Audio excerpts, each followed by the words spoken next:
देखो नवा क्वेश्चन करते हैं, सेम पैटर्न है। त्रिभुज एबीसी में जिसका कोण बी समकोण है, यदि tan A बराबर 1/√3 हो तो निम्नलिखित के मान ज्ञात कीजिए। सबसे पहले तो ये जो सिचुएशन दे रखी है ना, उसका डायग्राम बना लो। डायग्राम देखो कैसे बनेगा। यहां मैं शुरू करता हूं, त्रिभुज एबीसी अभी जो बनाया था सेम वैसा ही है डायग्राम तो ये ए, ये बी, ये सी, ये 90 डिग्री कोण ए के बारे में बात चल रही है। तो सबसे पहले तो ये देख लें हम कि ए के जस्ट सामने वाली भुजा को हम लोग लंब बोलेंगे, जिसके बारे में बात चल रही होती है उसके सामने वाली भुजा लंब, 90 डिग्री के सामने वाली भुजा कर्ण, जो बची वो आधार। ये तीनों हमने लिख ली। अब इसकी बात कर लेते हैं एक बार। tan A का मान 1/√3 है, तो देखो इससे क्या कंक्लूजन निकलता है। tan A का मान 1/√3 है, तो tan होता क्या है उधर के हिसाब से फॉर्मूला उसका sin cos tan लंब बटे आधार, L बटे मतलब लंब बटे आधार।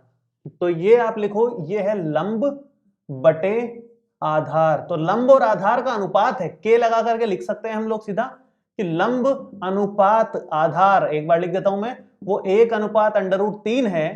तो लंब आपका हो जाएगा 1k और आधार आपका हो जाएगा यहां से √3 के। अंडर में कोई टेंशन नहीं है उससे, जैसा भी है वैसा लिख दो आप तो केवल, है ना। ये हमने लिख लिया है। तो लंब और आधार के मान यहां लिख देता हूं मैं, 1k तो ये हो गया और आधार का मान √3k ये आ गया। कर्ण हमें निकालना है, तो कैसे निकालेंगे। आप लिखोगे त्रिभुज एबीसी में पाइथागोरस प्रमेय से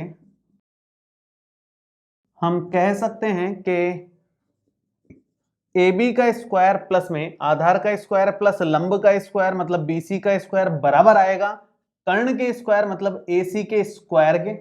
कितना आएगा जरा देखें। AB का स्क्वायर, AB ये रहा, √3k का स्क्वायर प्लस में 1k का स्क्वायर बराबर में AC स्क्वायर। ठीक है, तो ये हो गया 3k स्क्वायर, √3 का स्क्वायर 3 और k स्क्वायर तो है ही है, 1 का स्क्वायर 1 और k स्क्वायर ये है ही, और ये AC का स्क्वायर। तो कितना हो जाएगा, ये 3 और 1 4k स्क्वायर हो जाएगा और ये AC का स्क्वायर। इसको जरा कैलकुलेट कर लेते हैं। स्क्वायर हटेगा तो अंडर लगेगा यहां पर, तो AC बराबर अंडर में 4k स्क्वायर कितना बनेगा। देखो 4 का अंडर तो 2 हो जाएगा और स्क्वायर से अंडर कट जाएगा, तो ये 2 और k, ये AC का मान आ गया। मैं यहां लिख देता हूं, कर्ण आ गया 2k के बराबर। हमारे पास तीनों चीजें लंब है, आधार है, कर्ण है, जो चाहे निकाल सकते हैं। ठीक है, तीनों के मान है हमारे पास में। ये A के हिसाब से त्रिभुज बना रखा है। A कोण को अगर रेफरेंस में लेकर के कुछ चीजें निकालनी पड़े, देखो A कोण के हिसाब से क्या क्या निकालना है। A कोण के हिसाब से साइन का मान निकालना है, कॉस का निकालना है, 2 के मान निकालने हैं, साइन A कॉस A की जरूरत है। उसके बाद फिर C कोण पर बात चल रही है, C कोण के हिसाब से मान निकालना है। उसके लिए अलग डायग्राम बनाऊंगा मैं, इससे नहीं करेंगे क्योंकि A कोण के हिसाब से लिखा हुआ है ये लंब और आधार, तो C कोण के हिसाब से लंब आधार चेंज हो जाएंगे।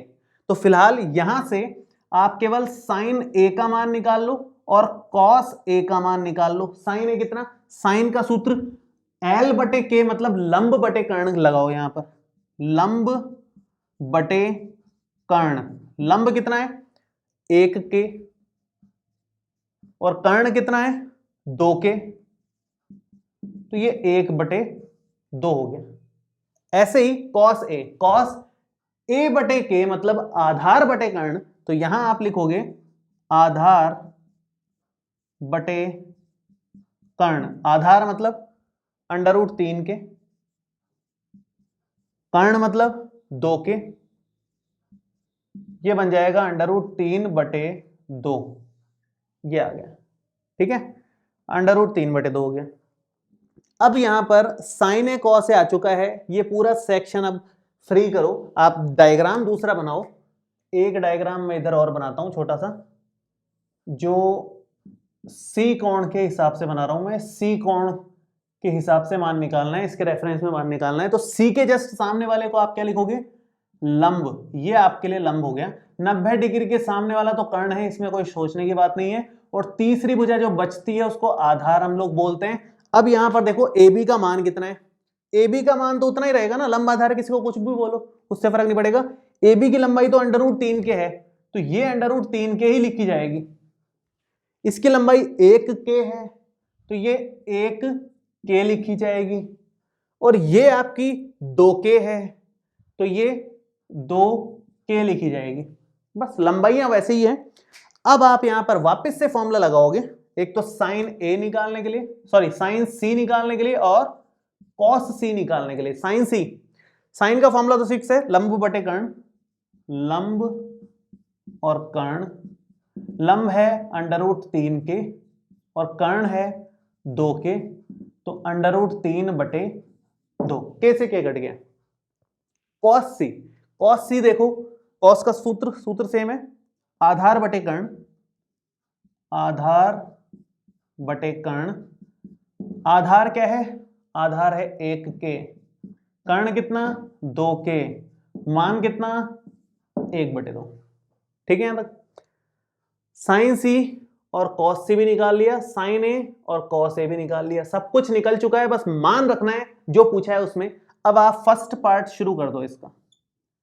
फर्स्ट पार्ट जो भी पूछा है, क्या पूछा है, sign A cos C plus cos A sign C, sign A cos C, cos A sign C. Check करते हैं, साइन ए ये रहा 1 बटे 2, कॉस सी 1 बटे 2 फिर से, प्लस में कॉस ए √3 बटे 2 और साइन सी √3 बटे 2। कितना बनेगा ये, 1 बटे 4 हो गया। देखो ऊपर 1 गुणा 1 1 और 2 गुणा 2 4। इधर आप ध्यान दो तो √3 को √3 से करोगे तो 3 हो जाएगा, रूट खत्म हो जाएगा, तो ये 3 हो गया, और नीचे 2 गुणा 2 4 ही है। अब आप एलसीएम लेके सॉल्व कर लो, तो एलसीएम लेंगे तो 4 एलसीएम में आएगा, 1 + 3 बनेगा, 4 बटे 4 मतलब 1 आ गया। फर्स्ट का आंसर 1 आ रहा है। सेकंड चेक करते हैं, तो सेकंड के लिए इधर करते हैं, गुंजाइश जितनी है हमारे पास जगह की उतनी बनाते हैं। सेकंड देखो, सेकंड है cos A cos C minus sign ए और साइन सी। ठीक है, मान रखते हैं कॉस ए √3 बटे 2, तो √3 बटे 2 गुणा कॉस सी 1 बटे 2 माइनस साइन ए 1 बटे 2 साइन सी √3 बटे 2।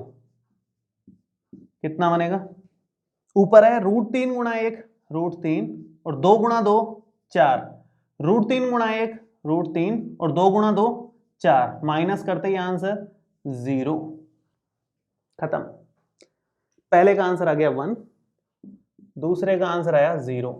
ये फाइनल आंसर है हमारा। तो बहुत सिंपल केसेस हैं, ज्यादा कुछ टेंशन वाली बात नहीं है।